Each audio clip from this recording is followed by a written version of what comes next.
मु डॉक्टर विचित्रानंद आचार्य social media एवं विभिन्न संस्था मान को जाना पाइली ओडिशा रे एई भली एक नेचुरोपैथी ट्रीटमेंट रो संस्था अच्छी। मु बहुत आशा नहीं कि आसी मु एक डायबिटीज रोगी दीर्घ 18 वर्ष धरी मु डायबिटीज रोग रे पीड़ित एवं इंसुलिन डिपेंडेंट मध्य थी।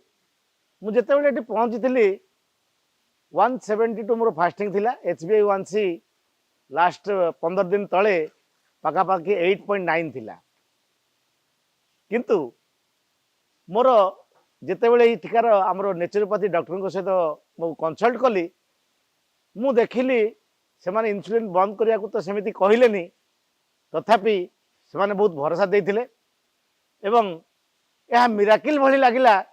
तृतीय दिन मोर फास्टिंग 85 एवं मु 7 दिन पई आसीथिली।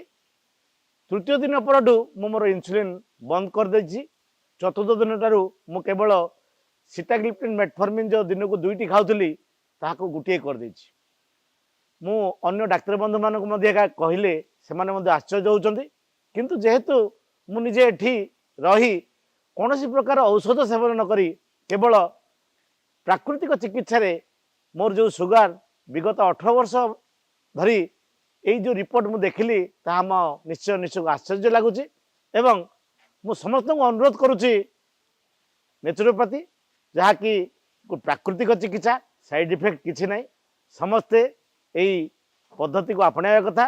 विशेषकर जो फार्मा कंपनी मानकर मार्केटिंग स्ट्राटेजी रे वर्तमान इंडिया भली देश इंसुलिन पछरे आमे गोड़ेछे निहाती निवृत्त हबा।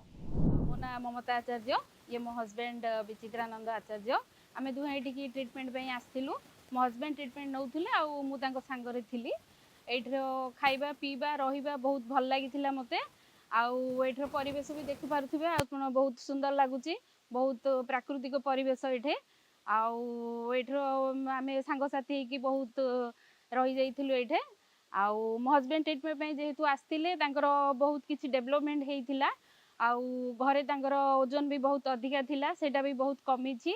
आउ मेडिसिन भी बहुत मात्रा रे कमी जाई छी।